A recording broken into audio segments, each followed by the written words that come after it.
The cadet who asked the question had a face still soft with youth, the kind of face that hadn't learned yet what it cost to wear a uniform.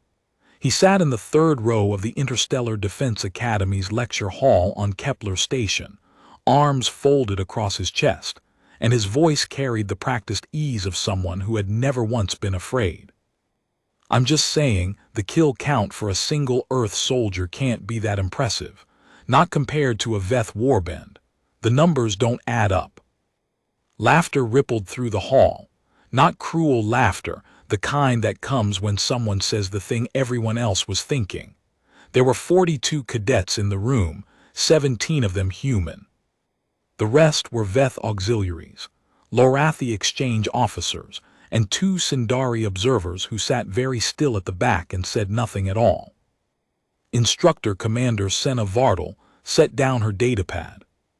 She was a Veth herself, grayscale, tall, her secondary eyes half-lidded in the way her species showed patience. She had served 22 standard years in the Joint Frontier Command, and she had a prosthetic left arm that she never explained and never hid. She let the laughter die on its own, the way a fire dies when you stop feeding it. Then she said, "Cadet Oris, pull up sector archive footage, classification XD7 through XD14. Override education lock, authorization Vardal 9. The lights dimmed. "The footage," she said, "is from the Karath incursion, 31 standard years ago. An uncharted island continent in the outer Pacific of the human homeworld. The Joint Command didn't know it existed. The Karath didn't know we were watching. And the 7 humans stranded on it, they didn't know anything at all except that they needed to survive." She sat on the edge of her desk. "Don't laugh during it," she said. "I mean that as a professional courtesy, not a rule. The last cadet who laughed during this footage transferred out of the program the following morning, not because I asked him to, because he watched the whole thing and then asked me to sign the transfer papers himself." The room was very quiet. She pressed play. The storm that carried them there had no name on any human weather chart, because the island it was carrying them toward didn't appear on any human map. There were 7 of them in the escape pod, not a military vessel, not a warship, not anything built for fighting. It was a survey balloon lander, the kind used by the Colonial Mapping Service to drop researchers onto uncharted terrain. It was rated for 4 occupants. They had 7. Sergeant First Class Cyrus Harding was the senior military presence, which meant he was responsible for everyone living, and also responsible for the fact that they were in this situation at all.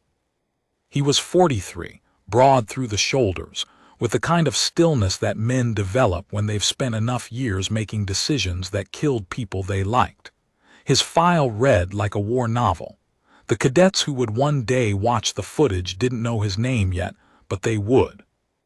Neb Akafer was his specialist, signals and field electronics, the man who could wire a power cell into anything with 2 wires and a decent prayer.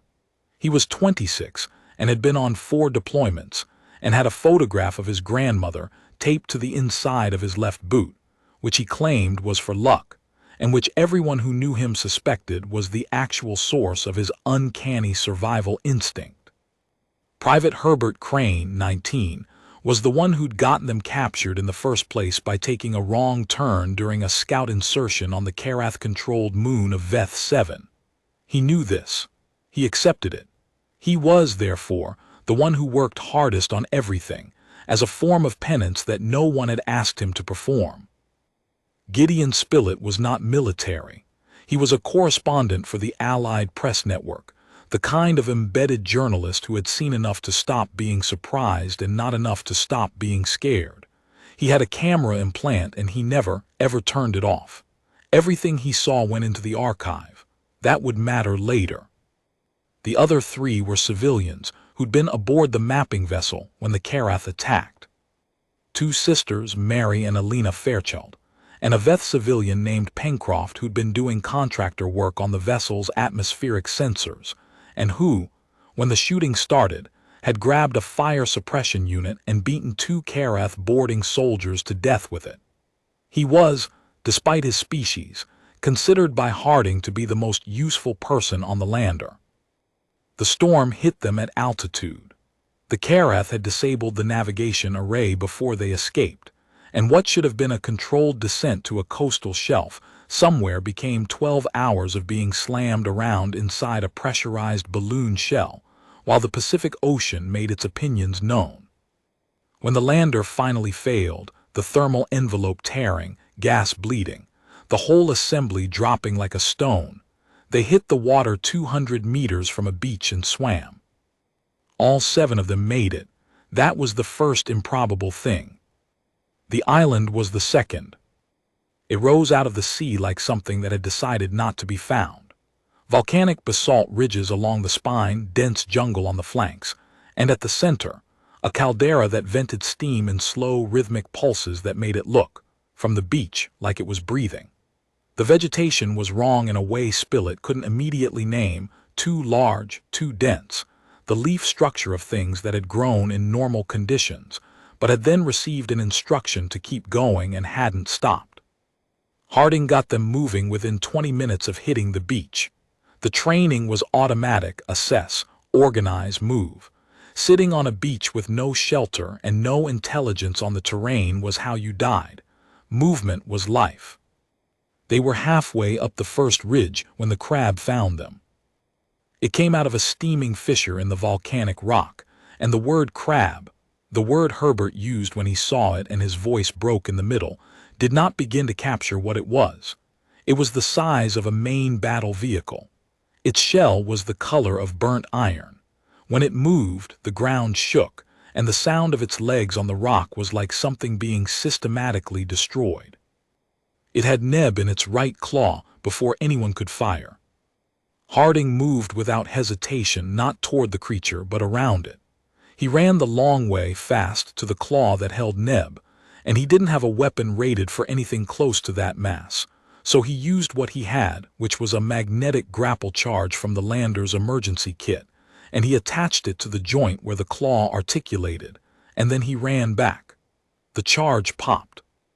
Not explosively, it was designed for metal bonding, not demolition, but the magnetic pulse disrupted the muscle signal in the claw for 0.4 seconds, and 0.4 seconds was enough. The claw opened. Neb dropped 5 feet and rolled. They pushed the crab into a geothermal vent by working in pairs, drawing its attention with movement on one side, blocking its retreat with debris on the other. 3 cycles of this, Harding counting cadence under his breath like a metronome, until the rock gave way beneath the creature, and it dropped into a steam channel that vented at approximately 400 degrees Celsius. That evening they ate crab. Pencroft cooked. He had, it turned out, opinions about seasoning. They were reasonable opinions. Nobody talked much. The caldera pulsed in the dark above them, steady as a heartbeat, and Spilett's camera turned slowly and recorded everything. Those first 3 days on the island were not wasted, even if they didn't yet know what they were building. Harding ran the group the way he ran everything, on a framework of small tasks with clear outcomes, because small tasks with clear outcomes were the opposite of despair. Shelter first, then water, then food redundancy. The cave system on the island's eastern flank was large enough to sleep all 7 with a defensible approach, and they spent the second day improving it, piling rock at the narrow entrance, stripping the fan-leafed vegetation from the lower jungle to use as bedding, identifying the 2 exit routes. Herbert did most of the physical work with the focused energy of someone who needed occupation more than rest, and no one mentioned this, because everyone understood it. Elena Fairchild, on the second afternoon, found the freshwater channel that became the group's primary water source for the next 3 weeks. She'd gone looking alone, which Harding had specifically asked people not to do, and she came back 20 minutes later with wet hands and an expression that said she knew she'd done the thing she'd been told not to do and was willing to receive the consequences. And Harding looked at her for a long moment and said, simply, "Show me." And they went together, and the water was clean and cold and ran fast off the volcanic rock, and Harding looked at it for a few seconds and then said, "Good." And that was the end of the subject. Mary Fairchild in this period said very little. She had a quality that Spilett, watching and recording, noted in his audio log as structural calm, the kind of composure that is not the absence of fear but a decision made in the presence of it, repeatedly, like a muscle being exercised. She had clearly made this decision before. She organized the cave. She inventoried the supplies from the lander's emergency kit with methodical precision. And she produced, from somewhere in the wreckage of her personal effects that had washed ashore, a small folding medical kit that turned out to be more comprehensive than anything the military personnel were carrying, and which she used on the second evening to dress Neb's shoulder bruising from the crab claw without being asked to, and without saying anything about it. Pencroft, the Veth contractor, was the most useful person on the island in a way that was difficult to quantify. His people had evolved in pack social structures on a world with more competitive predator density than Earth, and the result was a set of perceptual instincts that translated in practice, too. He always heard things first. He stood watch on the first night and woke the group twice. Once for a seismic tremor that would have dislodged the entrance rocks if no one had been positioned to brace them, and once for a sound from the southern jungle that turned out to be wind in the wrong kind of tree, but that Harding, after listening for 3 minutes, agreed could not be safely ignored. They found the supply cache 3 days later, washed up in a sealed container near the northern inlet, rifles, navigation charts, a copy of a human survival manual that someone had thought to waterproof, and a short-range radio that received but could no longer transmit.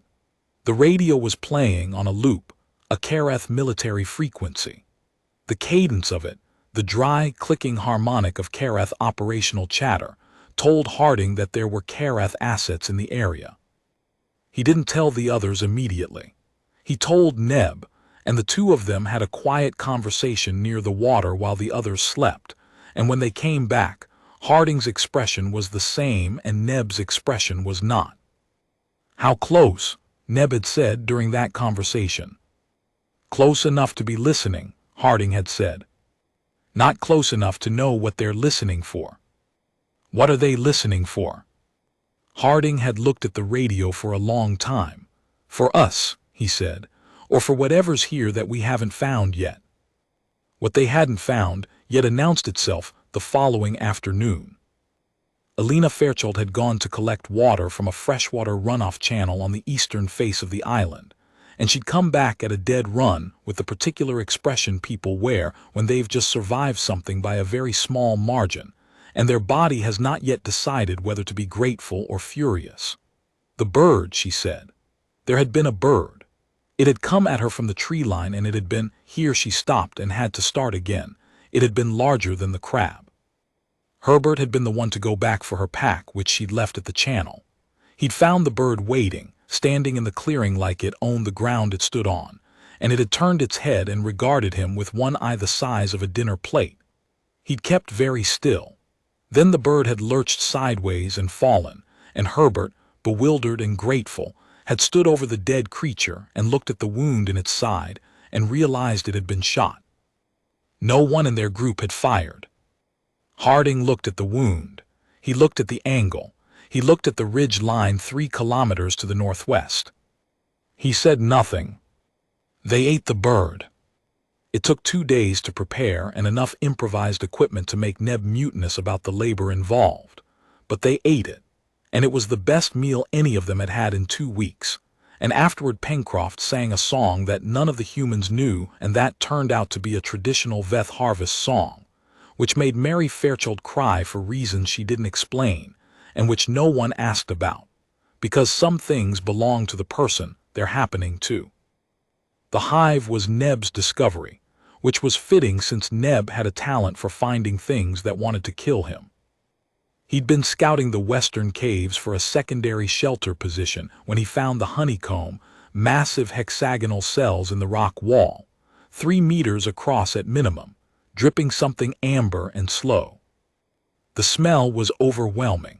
He stood and looked at it for a long moment, performing the mental arithmetic that soldiers perform when they find something that doesn't fit the established threat model. And then he heard the sound. He ran. The bees were behind him before he'd made 50 meters, and there was no word for them that didn't sound wrong. They were bees. They had 6 legs and compound eyes, and they moved through the air with the absolute efficiency of creatures that had evolved over millions of years to do exactly this one thing. They were also, each of them, roughly the size of a ground vehicle. What happened next was recorded on Spilet's camera implant, and would eventually be classified under the educational designation XD9 in the Joint Command Archive, tagged as improvised defensive response under non-standard biological threat parameters, which was the kind of language that made something sound like it had been planned. It had not been planned. What Harding did was this. He found the mouth of the cave system, he found the narrowest choke point inside it, and he used it, one at a time. He let the first bee through and dealt with it at close range with the butt of a rifle, which was, everyone who reviewed the footage later agreed, an insane thing to do, except that it worked. And it worked because Harding had read the behavior pattern of the first 3 bees and understood that they were territorial, not predatory, and that territorial creatures will stop pursuit if you break contact with their defended space. He pushed through the caves until they found the flooded passage. He'd been looking for it based on the topology. If there was an underground water system, there was a way out. He dove. Elena dove behind him, then Herbert, then Neb, then the others.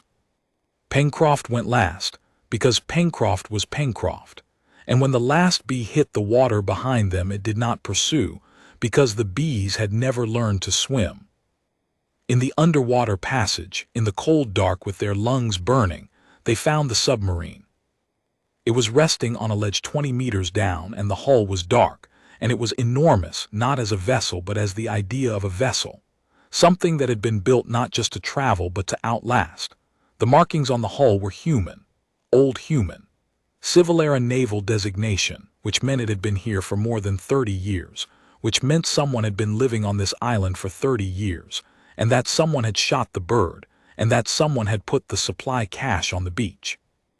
Harding surfaced on the other side of the underwater passage in a sea cave, and he looked at the submarine for a long time, treading water, and his expression was the expression of a man who is revising every assumption he has made about a situation. "Someone's been watching us," Elena said beside him. "Since we landed," Harding said. "Why didn't they come to us?" He thought about that. He thought about the cache, the right supplies, the dead bird, the right shot, the right moment, the radio placed where they'd find it, every intervention timed exactly. "They were learning us first," he said. The pirate ship arrived at dawn on the 22nd day. Pirate was the word Spilett used in his audio log, and it was the word that stuck, a vessel running under no registered flag, bristling with weapons that had no civilian classification, crewed by the kind of people who had made a business of finding places that didn't appear on maps and taking from them whatever could be taken. They knew about the island. They had been here before. The cave walls bore evidence of it, old carvings, old markings, the particular vandalism of people who wanted to be remembered but not traced. Harding counted the crew from the ridge. 23. He had Pencroft, Neb, Herbert himself, and the 2 women who had, over the preceding 3 weeks, demonstrated that they would not be left anywhere they didn't choose to be left. So he counted them in 2. 7 against 23. No radio, no extraction, no cavalry. He told the others his plan. Pencroft's exact words in response were, "That's not a plan. That's a hope dressed in a soldier's uniform."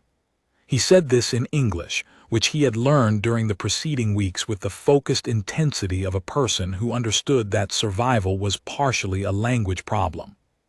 "You have a better one," Harding said. Pencroft thought about it. He had, it turned out, one modification. The pirates came ashore in 2 groups, one along the northern beach, one cutting inland through the eastern approach.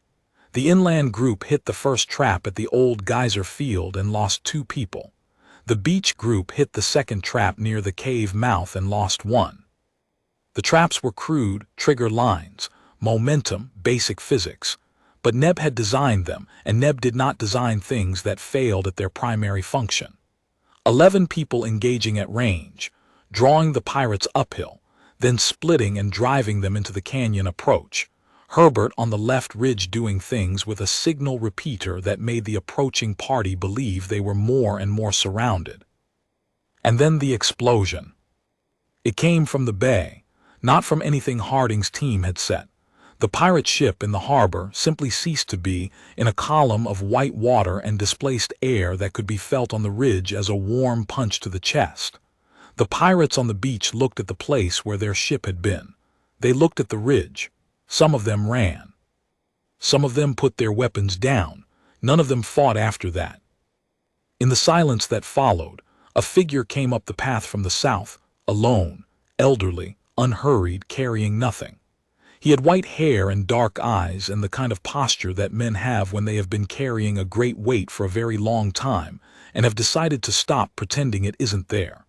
He looked at Harding the way you look at a proof you've been working on for years and have finally, satisfactorily, resolved. "I apologize for not coming sooner," he said. "I needed to understand what you were."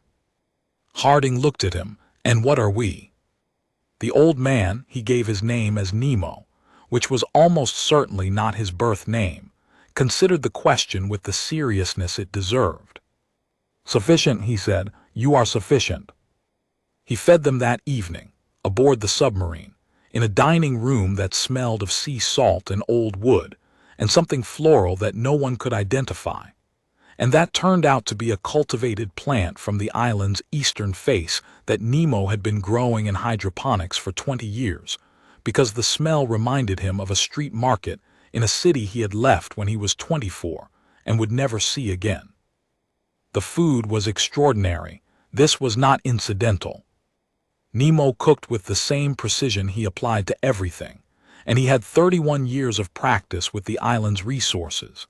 And the result was a meal that reduced Mary Fairchild to momentary silence and caused Pencroft to ask, with complete seriousness, if Nemo had ever considered applying his capabilities in a context where the work would be more broadly appreciated. Nemo said he had considered many things over 31 years, and had found that appreciation was a less reliable motivator than he'd once believed. He talked over dinner, in the way that solitary people talk when they finally have an audience. Not compulsively, not with the desperate outpouring of someone who has been starved of conversation, but with the careful, metered cadence of someone who has been having this conversation in his head for so long that the real version felt like reading from a long-prepared script.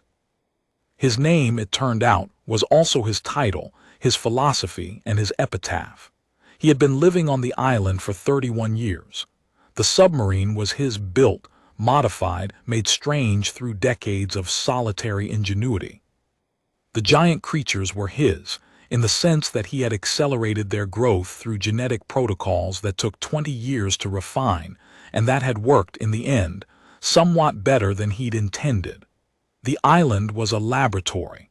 The laboratory's purpose was this: to eliminate the conditions that cause war. Food scarcity, resource competition, the mathematics of need. If there was enough, he had believed, and gone on believing for 3 decades, if there was genuinely enough of everything, the reasons for organized violence would collapse. The giant creatures were an attempt at caloric abundance for a world that had never had it. The experiments had worked. He had not found a way to get the results off the island before the Carath found the Pacific. "The Carath are already here," Harding said. "They have been monitoring this island for 4 years, Nemo said. "They don't know what they're looking for, but they know something is here that they don't understand, and things they don't understand make them patient. Patience, for a Carath warband, means waiting until the moment is right to take." "What do they want with a research island?"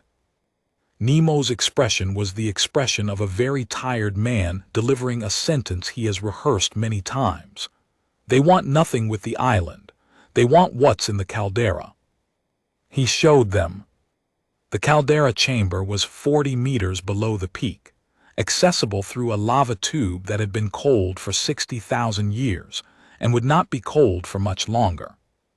At its center, on a platform Nemo had spent 11 years constructing, was a power core, not fusion, not the standard human alliance technology, but something older and more fundamental, something that Nemo had assembled from first principles over decades of isolation, using the geothermal energy of the island as its source and feeding it back through a recursive loop that had been generating a signal for the past 3 years. The signal was why the Karath were here. They had detected it from 2 systems out. The core was, Nemo said, perhaps the most significant piece of human engineering since the drive engine. It could feed a civilization. It could, converted and weaponized, power a fleet. He had built it to do the first. He would not allow anyone to use it for the second. The caldera was also becoming unstable. The timeline was, he believed, somewhere between 3 and 5 days before the main chamber fractured, and the island's volcanic system triggered a collapse that would take the laboratory, the core, and everything on the island into the ocean. "Can you move it?" Harding said. "Not intact." "Can you transmit the schematics?" "I've been trying for 3 years. The Karath are jamming everything in this frequency range from orbit. I've been broadcasting into their jamming field the entire time. I don't know if anything has gotten through." Harding was quiet for a moment. He was doing the thing that Spilett had learned to recognize over the preceding weeks. The thing where he reduced a problem to its simplest component and looked at it without the surrounding complexity until he could see what needed to be done. "What frequency range is outside the jam?" he said. Nemo named it. Harding turned to Neb. Neb had been standing at the edge of the platform, looking at the core with an expression of focused religious attention. He had a broken field radio, a signal repeater, components from the lander's navigation array, and crucially, a working knowledge of what Nemo's broadcast equipment was doing and why it wasn't getting through. 4 days, Neb said. At the outside, Nemo said. Neb nodded slowly. He looked at the core, he looked at the equipment.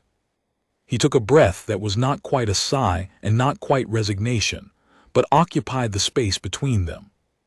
"I need the casing off the secondary transmitter," he said, "and I need someone to keep the bees away from the caldera entrance while I work, because I am not doing this twice." Neb worked for 40 hours without meaningful sleep. He was not dramatic about it. He didn't announce it. He simply worked sitting cross-legged in the caldera chamber with components spread around him in a pattern that looked random but wasn't, because Neb's organizational system was spatial and personal, and not designed to be legible to anyone else. He worked with the small, careful movements of someone who has learned that haste in electronics is a form of lying to yourself about the difficulty of what you're attempting. Occasionally he talked to the components. This was not a symptom of anything. It was a technique. What he was attempting was this. Nemo's transmitter operated on the frequencies the Karath were jamming because it had been built before the Karath arrived and had never been modified. The jamming field was brute force, wide spectrum, designed to silence everything in a broad band rather than target specific signals. What Neb needed was a frequency outside that band, which meant he needed to understand the exact edges of the jam, not theoretically, but precisely, to within a measurable decimal, and then rebuild the transmitter's output to hit the window between the jam's floor and the lower threshold of standard Karath military communications. The problem was that he'd need to test it to find those edges, and testing it meant broadcasting. And broadcasting meant the Karath would know there was active transmission equipment on the island and would accelerate their timeline. He told Harding this on the afternoon of the first day. Harding sat beside him and listened, and then was quiet for a moment in the way he was quiet when he was doing math. "How long will you need once you start testing?" Harding said. 3 test pulses, 30 seconds each, 1 hour between each to read the response pattern, 4 hours total from first pulse to lock. And once we start broadcasting at the new frequency, they'll know in minutes. We'd need to be transmitting for at least 20 minutes for the relay to receive, confirm, and acknowledge. So we need 24 minutes of clean air from the moment you go live. At minimum. Harding nodded slowly. That's what the second part of the plan is for. He wouldn't tell Neb what the second part of the plan was yet. Not because he didn't trust Neb, but because the second part of the plan required the Karath to arrive first, and some things are easier not to know in advance. Neb went back to work. The Karath came on the second day. 3 dropships, which meant a minimum of 45 soldiers, which meant they had decided the patience phase was over and had sent enough to take whatever was there with acceptable losses. They came in from the northeast, following the signal trace, and they came fast, because fast was how you took an objective you didn't fully understand.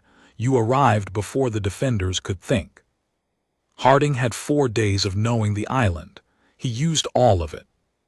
He used the crab channels, not live crabs, but the thermal vents that produced the same geothermal activity, which confused the Karath thermal scanners and drew the first dropship's landing party to the wrong ridge.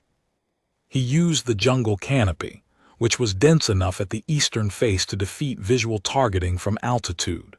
He used Herbert specifically, who had spent 2 weeks doing penance by memorizing every path, every rockfall, every geological fault on the island, to channel the landing parties toward the canyon system, while Pencroft and Mary held the beach exit point. The Karath were not bad soldiers. They were well-trained, well-equipped, operating on good intelligence about the terrain. Their problem was that they were operating on intelligence that was 4 days old, and the people opposing them had 4 days of living knowledge, and those are different things in the way that a map of a river is different from the river.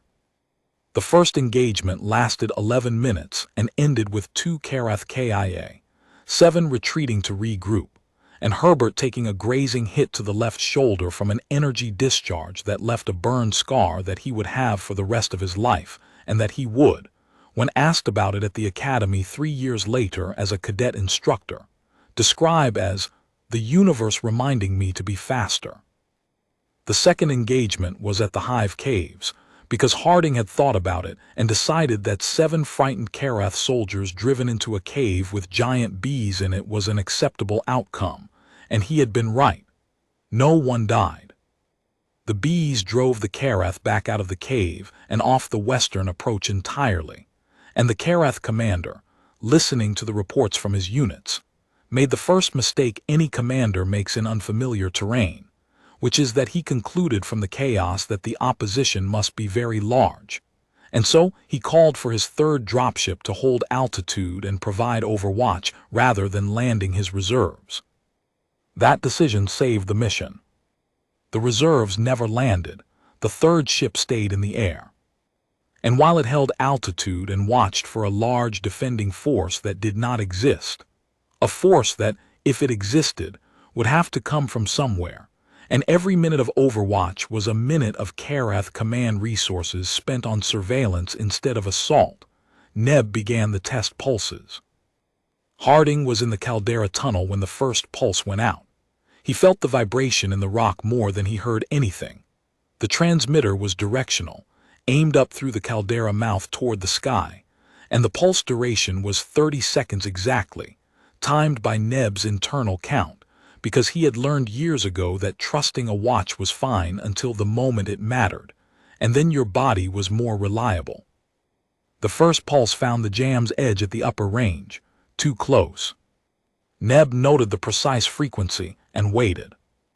Herbert, up on the ridge, reported via the short-range field channel that the Karath Overwatch ship had pivoted its orientation. They detected something. Not pinpointed, pivoted, which meant they knew a signal had happened somewhere on or above the island, but not where. Harding said nothing. Neb waited his hour. The second pulse went out from a modified angle. Neb had repurposed two of the cave's natural acoustic chambers to redirect the transmission vector, which was, Spilett noted in his audio log with genuine admiration, the kind of improvisation that should not have worked and did. The second pulse found the jam's lower boundary. The window was measurable now. 11.4 kilohertz of clear space between the Karath jamming floor and the lowest edge of their operational communications band. The third pulse confirmed it. Neb looked at his work. He looked at the transmitter, rebuilt around the window. He looked at the power draw calculations and did the math twice because the first answer seemed wrong, and the second answer confirmed the first answer was right. "It'll work for 22 minutes before the power cell degrades below threshold," he said. "Not the 24 you wanted." "Close enough," Harding said. 2 minutes is not close enough, it's 2 minutes short. Start it earlier in the engagement cycle. Before the third Karath group reaches the canyon, they'll be occupied. Neb looked at him. "You planned this around a 2-minute margin." "I planned this around a 15-minute margin. The 2 minutes is inside the margin." Neb absorbed this. He was quiet for a moment, and then he said, in the tone of a man who has just realized he was worried about a problem that the person he was working with had already accounted for, "You could have told me that earlier." "You'd have worried about something else," Harding said. "You always do, it keeps you sharp." Neb's expression was the expression of a man receiving a compliment that has been shaped exactly like an insult. He said nothing, and turned back to the transmitter and pressed the activation sequence. The signal went out, steady and clean, riding the 11.4 kilohertz window between the Karath jamming field and their own communications band, invisible to their scanners, aimed at the sky. Somewhere in orbit, a joint command relay station, one of 3 still operational in the Pacific sector, caught the frequency and bounced it toward the Alliance beacon at Kepler Station. The caldera began its final sequence at hour 73. The caldera's final sequence was not a sudden event.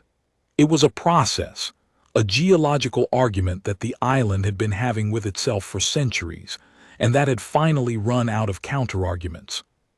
The first signs were seismic, a deep, subsonic vibration that Pencroft felt through his boots before any instrument registered it, and that caused him to stop mid-sentence in a conversation with Herbert about nothing in particular and say, with the quiet precision of someone reading a signal in their own nervous system, "We need to move." They moved. Harding pulled the schematics off Nemo's desk in 12 seconds. He did not stop to assess whether he was taking the right papers. He took all of them, every sheet, rolling them into the waterproof cylinder from the supply cache. Neb was already at the caldera tunnel entrance. Alina had Nemo's arm and was guiding him with the focused calm of a person who has decided that this specific situation will not defeat them.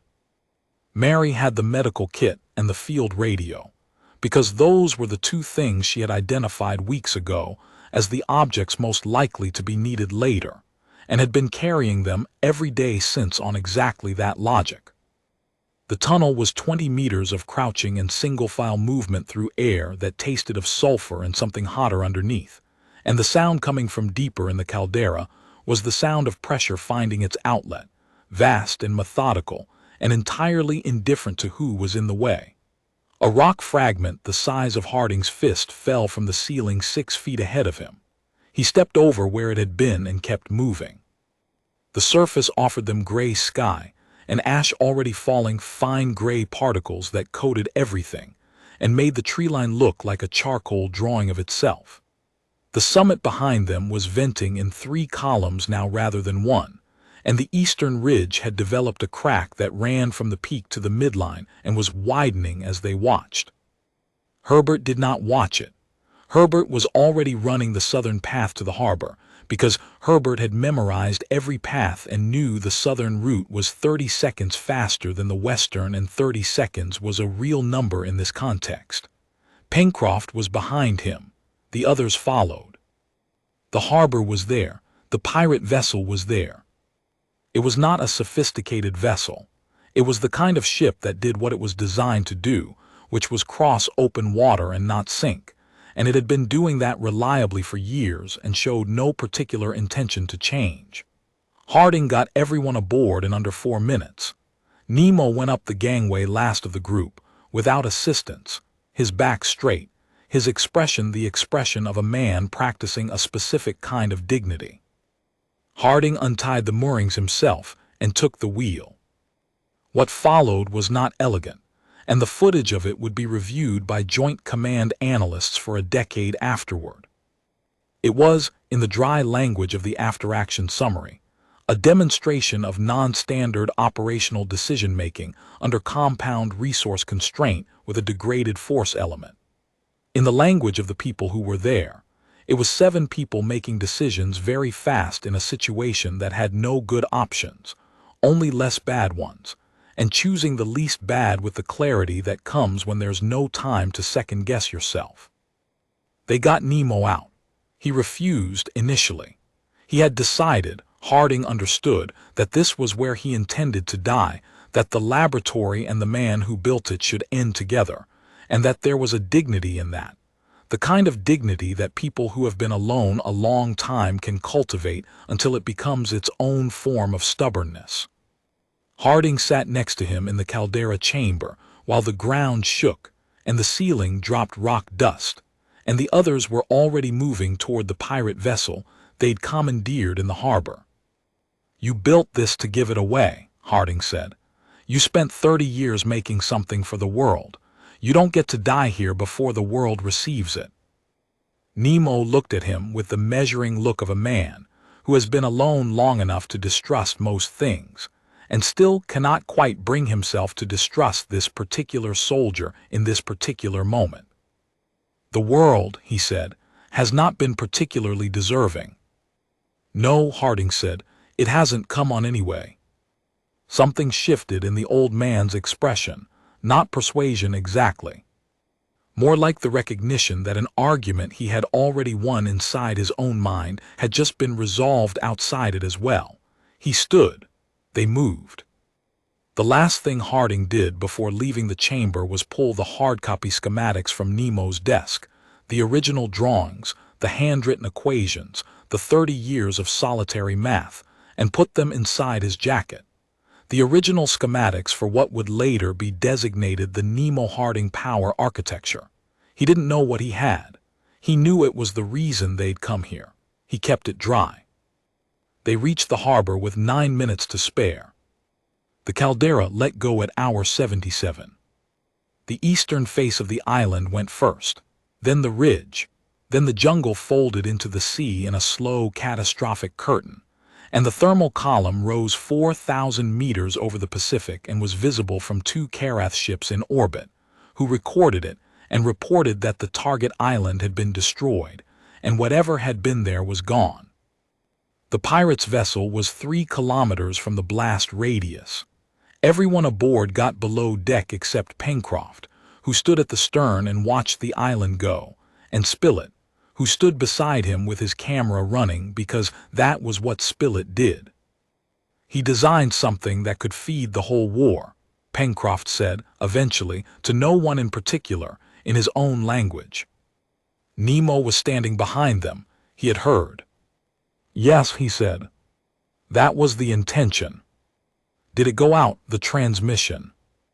Harding answered from the wheel, "Don't know yet." They sailed northeast by east.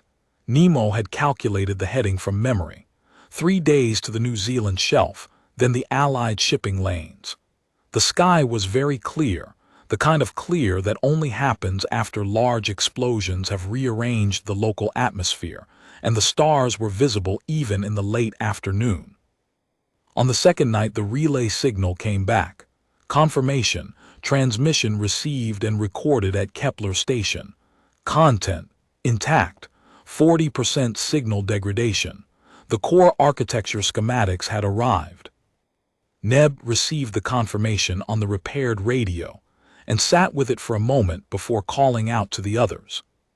He said simply, "It got through." What got through changed things. Not immediately. The Karath were still in the outer systems, still blocking, still patient in the particular way of a species that had never lost a long war.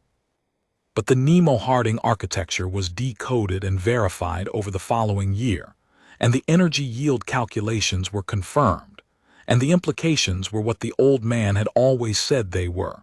That scarcity was a solvable problem, that the war's economic engine ran on a fuel that could be replaced, and that a civilization with enough had less reason to take. What it took, more precisely, was this: 14 months for the Joint Command Intelligence Division to fully decode and verify the transmitted schematics, the 60% that survived the signal degradation. 8 months more for a collaborative team of 11 physicists and 3 energy engineers at the Kepler Station Research Annex to reconstruct the missing 40% from Nemo's handwritten originals, the ones Harding had carried in his jacket, using the transmitted version as a scaffold and the paper version as the evidence that the scaffold was correct. 3 years of prototype development, 2 failed prototypes. 1 partial success that produced 40% of the projected yield, and which the research team considered a catastrophic failure until Neb, who was by then a warrant officer in the Applied Technology Division, and had been consulting on the project since the beginning, pointed out that 40% of the Nemo-Harding yield was still 4 times the output of the best existing human fusion technology, and that calling this a failure was a failure of perspective. The 3rd prototype succeeded completely. The 4th was built at scale. By the time the first production models were deployed to the outer colonies, 7 years after the island, 10 years before the war's end, the energy economics of the contested systems had shifted enough to make the Karath's resource denial strategy structurally incoherent. You cannot starve a civilization of power if the civilization has solved power. The war did not end in a single engagement or a single treaty. It ended the way most wars end when they are ending honestly, incrementally, then completely, the violence subsiding not because anyone surrendered, but because the conditions that had sustained it were no longer present. Harding testified before the Joint Command Strategic Review Board 3 times during those years. He never used the word hero. He used the words team, luck, and once in the context of describing Neb's transmitter work, unreasonable. The board, which was composed of species that had their own words for what humans did under compound stress, received this testimony and added it to the record. He retired at 57. He lived by the water in the same country where Nemo had died, in a house that had a window facing the sea, and he grew things in a garden, and he answered his correspondence, and sometimes, when the requests came from schools and academies and cadet programs, he agreed to speak. He was not a natural public speaker. He was better at small rooms than large ones, and better at questions than prepared remarks, and consistently, in every session, someone asked him what the right number was. The right number of what, he would say. The kill count, they would say. What's the number that means you're good at this? He would sit with that for a moment. He always sat with it, even after 40 times. Then he would say, wrong unit of measurement. You're not counting what matters.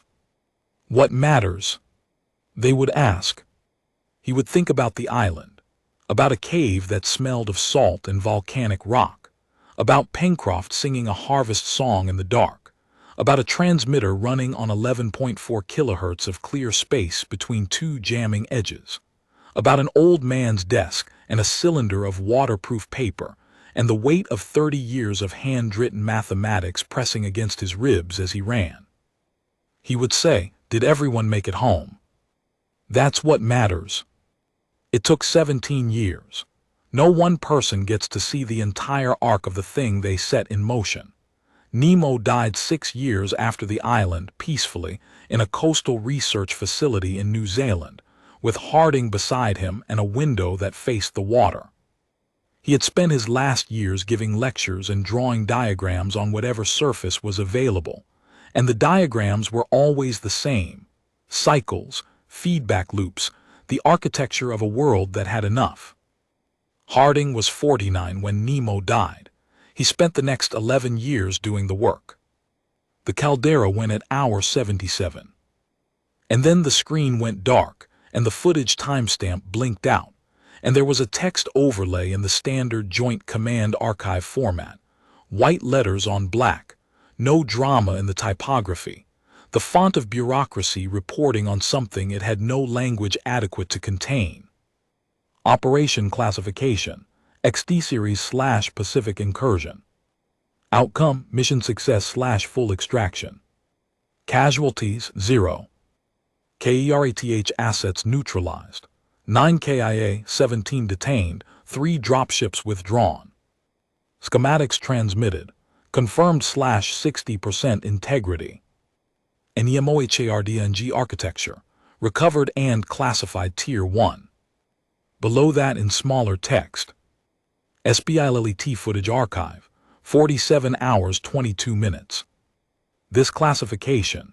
Educational use/cadet curriculum cycle 7 onward.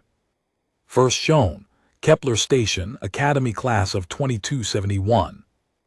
And below that, one final line in italics that had been added to the archive by Commander Senna Vardel herself, 7 years ago, when she first ran this session. The kill count was 12, the cost was 0, that is the whole story. The lights came up. The lecture hall on Kepler Station was very quiet, not the quiet of boredom, the quiet of 42 people recalibrating. Senna Vardel sat on the edge of her desk. She looked at Cadet Orcs, who had not laughed since the first sequence of footage, and who was now looking at the floor with the expression of someone conducting a private renegotiation with their own prior certainties. Sergeant Harding's official combat record, she said, from the island operation, lists 7 confirmed kills against Karath forces, 3 against the pirate crew, and 2 against wildlife that was attempting to eat his people. That's 12. She let the number sit. The cadets who ask that question, the kill count question, are usually expecting an answer in the hundreds. Because that's how you measure a soldier, they think. Volume of destruction. She stood. Harding's kill count was 12. In 31 days on an uncharted island against giant predators, hostile human pirates and a Karath assault force, he lost 0 people. He exfiltrated 7 civilians and 1 elderly scientist. He transmitted the data that would, 17 years later, contribute to ending the resource war in the outer systems. And he carried 30 years of handwritten mathematics inside his jacket through a volcanic eruption, because he understood what he was carrying. She picked up the datapad. The Karath commander who called the 3rd dropship to altitude instead of landing, he's in our records too. His kill count in that operation was 0. He killed no one. He also failed the mission, lost 2 soldiers, and went home to report that the target island had been destroyed by geological instability, and that there had been no significant opposition. She looked at the room. The cadets who ask the kill count question are asking the wrong question. The right question is, what did they achieve and at what cost? A soldier who kills 100 people and accomplishes nothing is less effective than a soldier who kills 12 people and changes the outcome of a 17-year war. This is not a philosophical point.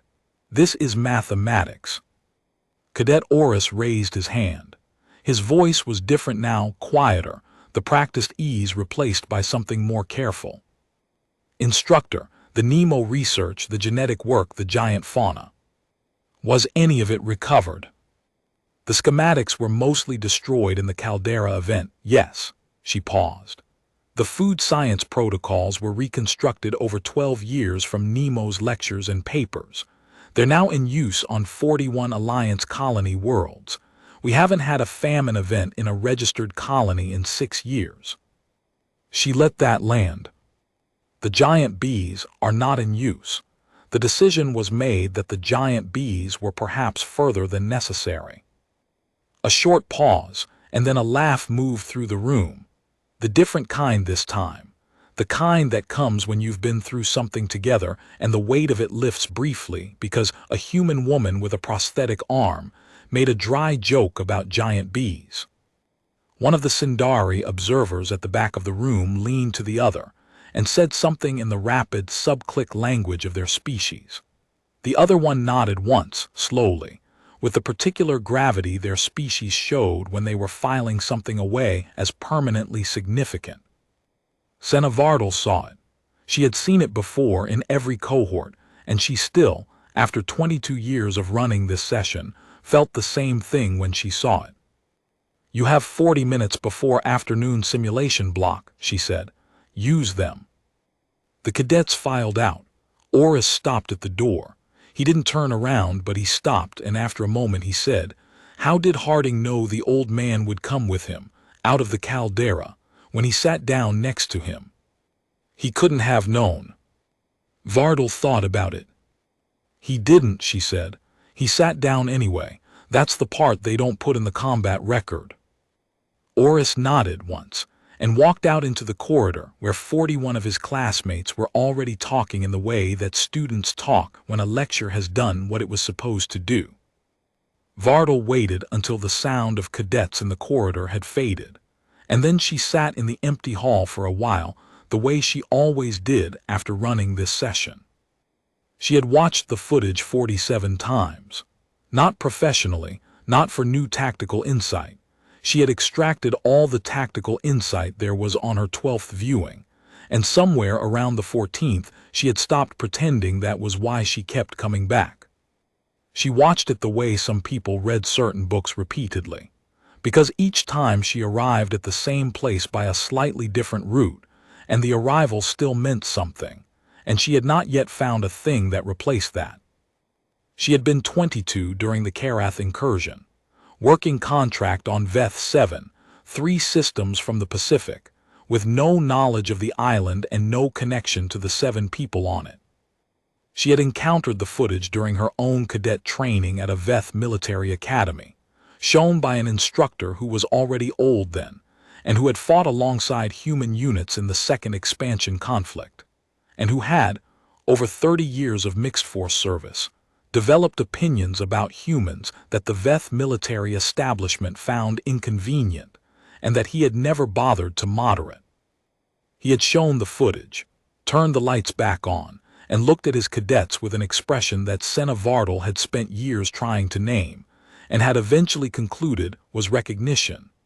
The specific expression of someone watching an audience encounter something that the instructor had already known for a long time, and feeling, in that encounter, the rare pleasure of being right about something that mattered. She had volunteered to run this session herself 8 years ago, when the Academy roster listed it as a vacant curriculum slot. The commanding officer had approved it without comment. She had added the italicized annotation at the bottom of the archive display, the kill count line, the cost was 0 line, and had not changed it because she had not found a way to say it more precisely. The prosthetic arm was from the Battle of Sector 9, 7 years ago. A different island, a different world, a different kind of storm. She had been in command, and she had made a decision that cost her the arm and cost no one else anything, and she considered this a favorable exchange, and did not revisit it in the way that some commanders revisited their cost decisions. The arm functioned at 97% of native capacity. The 3% was rotational articulation at the wrist, which she had never been dominant with anyway. She never mentioned it, the cadets never asked. Vardal sat alone in the darkened hall. On the screen behind her, paused on the last frame of the archive footage, was the image from Spilett's camera of Pencroft standing at the stern of the commandeered vessel, watching an island disappear. His expression being Veth, being technically alien to most of the cadets who watched this footage, was unreadable in conventional terms. Senna Vardal, who was also Veth, and who had seen her species' expressions read wrong by humans for 22 years, could tell you exactly what it meant. It was the expression her people wore when they had witnessed something they would remember until they died. Not the explosion, not the monster crabs, not the energy signature of the most significant scientific discovery in the war's history. Pencroft had been watching the humans. He had been watching what they did with what they had. He was wearing the expression of a vet who had revised his model of what was possible, and found the revision humbling, and found the humbling in the way of his people, who did not shame easily to be something close to grace. She turned the screen off. Outside, through the station viewport, the stars were doing what they always did, which was to continue existing at a scale that made most things seem small. The island was gone. The old man was gone. The war was almost over. What remained was the math, and the memory, and the record of 7 people on an island that wasn't on any map, surviving one morning at a time, until surviving became something else entirely. Harding had carried the schematics in his jacket. That was the part that mattered, not the kill count, not the tactical improvisation or the 14-day survival under compound threat or the successful exfiltration or even the transmission that changed the energy economy of a civilization. The part that mattered was a soldier who understood what he was carrying and kept it dry,